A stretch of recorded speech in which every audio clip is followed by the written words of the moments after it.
this movie is rated G. This one's PG.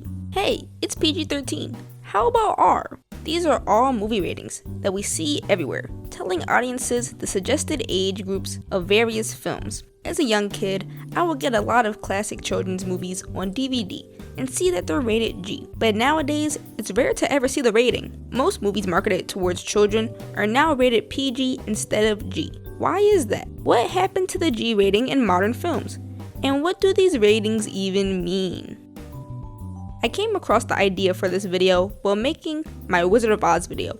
If you haven't seen it, give it a watch. I was watching The Muppets Wizard of Oz and realized that it had a G rating, which was kind of weird, since they say the word sexy like 4 times. And yes, I counted. If that movie was made in 2026, it probably would be rated PG since it contains some material not suitable for young children.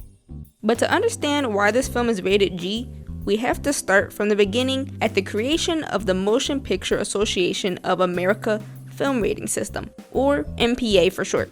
The first rating was created in the 1960s to revise the strict motion picture production code from the 1930s. This code was put in place to censor violence and sexual activity from films. So in 1966, the Suggested for Mature Audiences, or SMA rating, was made so these films could be published while also warning audiences of their graphic content.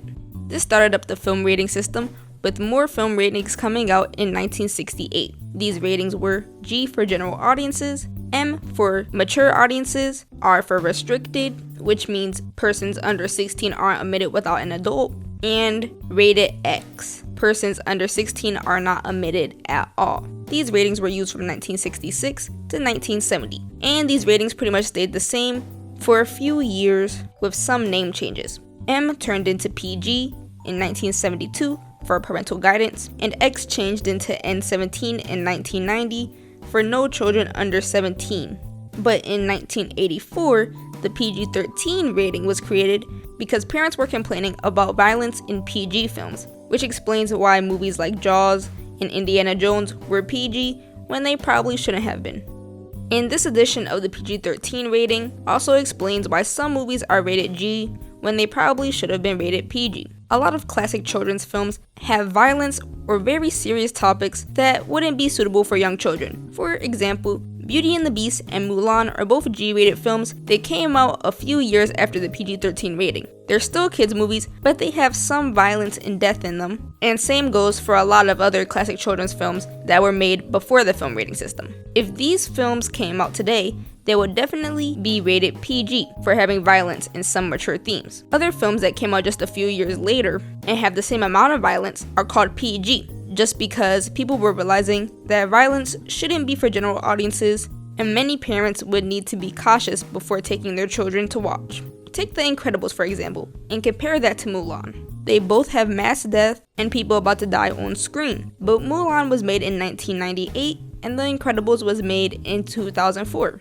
But also, Mrs. Incredible did smack Mr. Incredible on the butt the one time, so maybe that's what took it over the edge to PG. So have filmgoers become more sensitive about what they watch, or is it just that society has changed what's acceptable for children to watch? I think it's a bit of both. Audiences have become somewhat more sensitive when it comes to the content that their children see. But just because a minion says a fart joke doesn't mean that Despicable Me isn't suitable for children. Well, I guess the MPA does think that it means that. But I'm just saying, some of these things are graded a bit too harshly sometimes. Also, as a society, we've changed what's acceptable for children to watch. Because back in the day, they had Mickey Mouse doing this, and Donald Duck dressed up like the one mustached painter that we don't talk about. So I think that it's good that people are taking a closer look at what children watch in the modern day. Well, except when they're watching YouTube, I guess. Watch out for Spider-Man and Elsa. For a film to be rated G nowadays, it would have to be squeaky clean, because most PG films get their ratings for having slapstick humor or sometimes rude humor, which are the main things that kids find funny. So if you take that away just to give it a G rating, you'll have something boring that the kiddies won't watch. Pretty much the moral of the story is PG is the new G, because no films are so innocent and so non-controversial that they can be put in that category. Well, besides Paw Patrol the movie, I guess. Well, that's it for this video. If you enjoyed, make sure to like and subscribe, and let me know what's your favorite G-rated movie. I hope to see you in the next video.